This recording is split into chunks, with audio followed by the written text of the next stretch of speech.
Hello to Chelsea Shields. How are you today? I'm good, thank you, Ruben. How are you? Very well, thank you. Thank you to chat to you today. So can you tell me how does ADHD affect you in general? So ADHD makes me have a lot of big ideas and want to do them right away, or it could put me in a state where I don't want to do anything at all. So it comes great with being creative. So what about FND? Does FND affects me in more ways than I care to admit sometimes. It's led me to be paralysed at times. I have brain fog often, speech. I was panicking earlier on because my speech didn't want to come out. I thought, oh, I've got this interview later and I'm going to be stumbling on my words. And then luckily, an app sorted it right out. But it's not a very well known condition and it's not very nice to live with either. You get all neurological conditions all in one, but no one can treat it. so what about CHD? The what? Sorry. The CHD one.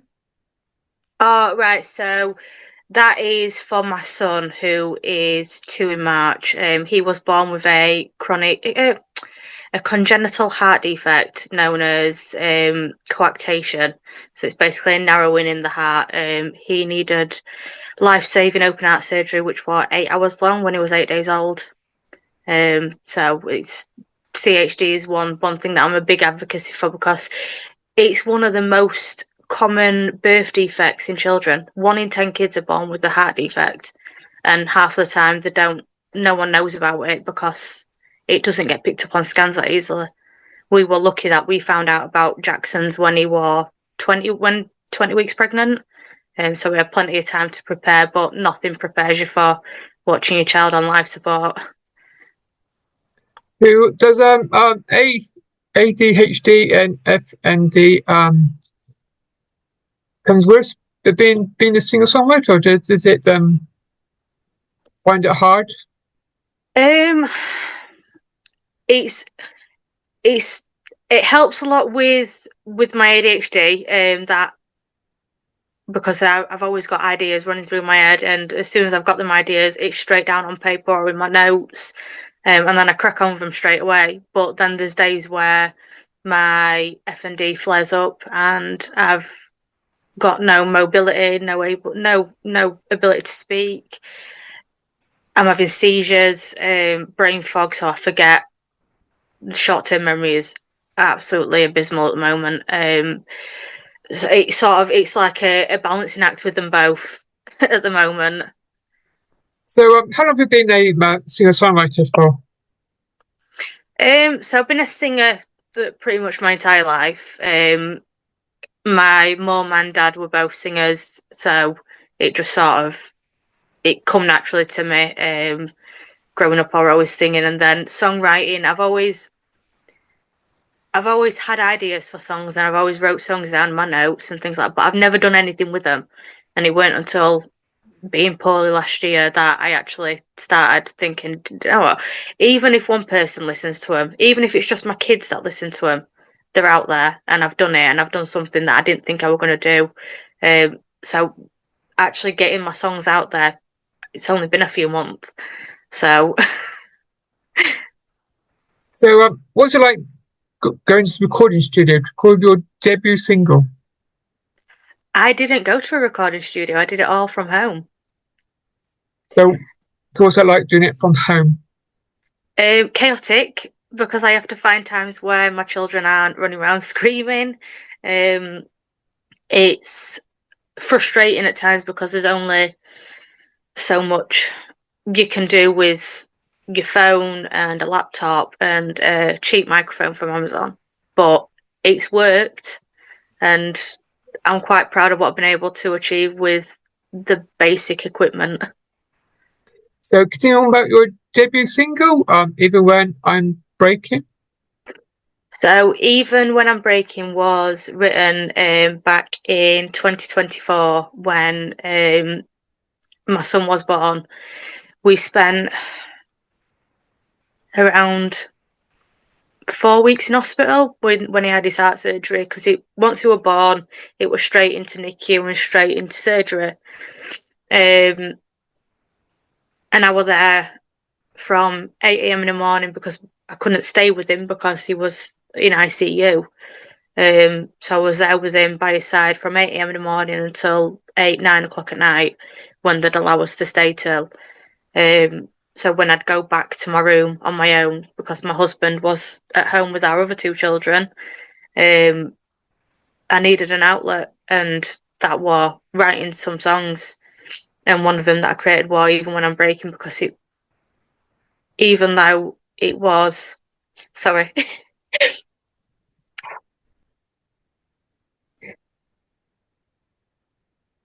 even though it was one of the most heartbreaking times I've ever been through as a parent, watching my child die over and over again from something that you can't stop happening.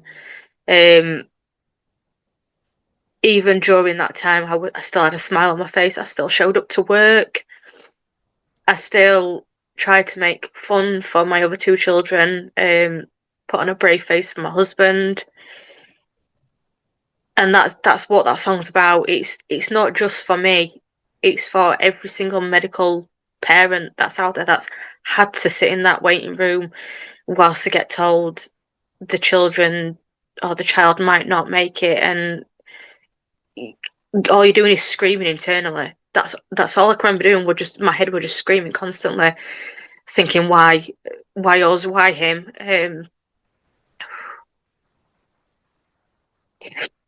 And I just wanted to let other medical parents know that they're not alone in this. And if my song reaches one person that understands the lyrics truly, like in the heart, that's amazing. So can you tell me more about a series called I've Got Me? I've Got Me. So after my son was born and we'd gone through all the surgeries, we spent a lot of time in hospital after that because he's got a lot more going on with his airways and things.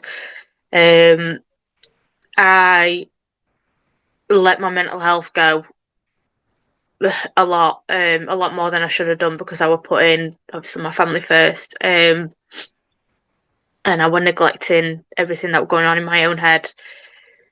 When on the days where I didn't want to get out of bed, when my mental health was at its lowest point,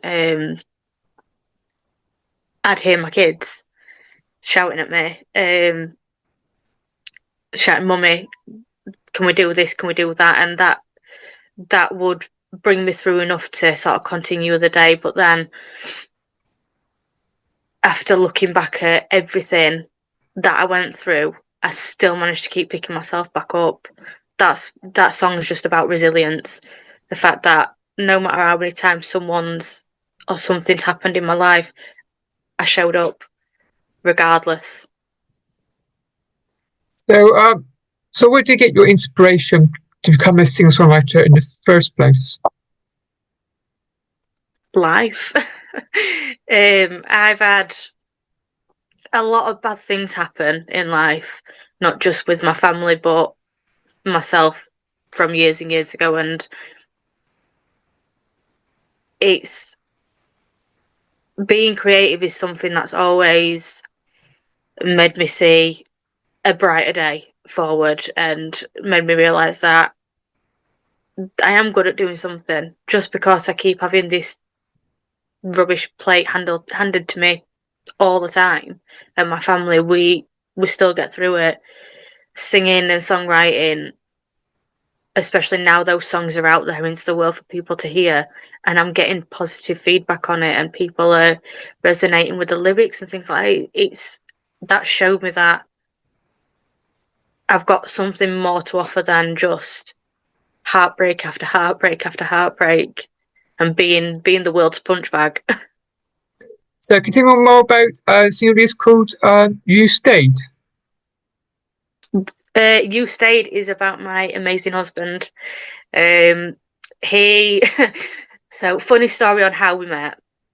It was 2018, I think it was, and I, my mental health had gotten to a really bad state where I was sectioned in a mental health hospital, and there was a cute little pub slash squash club on the grounds, and he used to train there playing squash. And I'd gone in one day and I met him, saw him, and then years later we managed to, well, we ended up together, getting married and having children.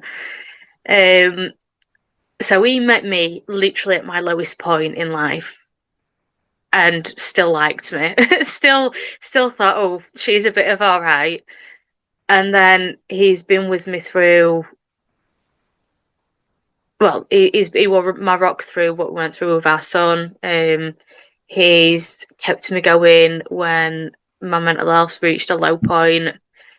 He is literally the calm voice in everything that happens. He just talks, and it's like everything just quietens down and settles. And he, especially with my recent diagnosis and spending 6 weeks away from my children, in hospital, really poorly, not knowing what was going on, not knowing if I were coming home.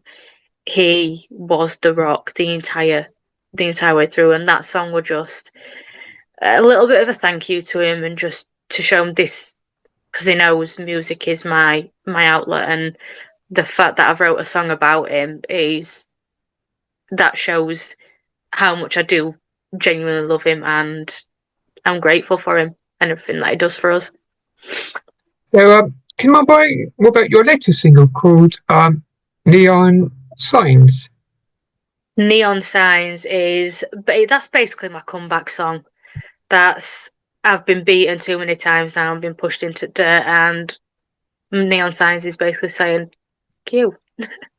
You're not going to beat me down. I'm going to keep coming back up, and I'm going to keep screaming as loud as I can, because in a world where it's a bit rubbish at the moment, everyone needs a bit of brightness in their life. And if that's a upbeat song that gets you dancing and lets other people know that are in similar situations that you can do it, you can reach your dreams, you can keep pushing and getting past that point of no return to go on and do better. So, are you working on any new music in the near future? I am. I'm working on two new songs at the moment. Um, one of them I think will one of them I think will be used quite a lot on TikTok, because it's a very comedic's the wrong word. So if there's anyone that listens that has chronic illnesses and things like that, they will know about medical negligence and how we get talked down to quite a lot by doctors and get told it's all in your head. And that's the title for my next song, which I'm hoping I can get released in the next couple of weeks. I'm hoping to release it by my birthday, but it's quite a good song. Then there's another one that's a little bit slower, and it's more. My other songs have been either about myself or things that I've gone through and things like this one's more for sort of all mothers, if that makes sense. It's a song for everyone. It's not just a song that I've wrote for me. It's a song that I've wrote through experience, but because motherhood is probably one of the loneliest unpaid, overworked job role you can have. And I wanted a song that's for those people. So, I know you just released some singles. Any more thoughts on releasing an EP or album in the future at all? Oh, what, sorry? I know you just releasing singles. Any more thoughts about releasing an EP or an album? So I am currently working on something in the background beyond like my other that word's just gone right out my head. My other commitments, and being a mother. And I think there will be, but I just need to find the time to sit down, lay it all out properly, and then hopefully get it released. It depends on my health as well, whether I can get things released when I want it to. So I never set deadlines. I set maybes. So, what's it like being an independent artist for you? It's alright because it means I've not got no. My speech is going again. Sorry. It means I've not got anyone telling me you need to have this done by this point. We need a song that sounds like this. We need this song to be more toned down or more ramped up, and it's doing things on my terms when I want, when I can, and how I want.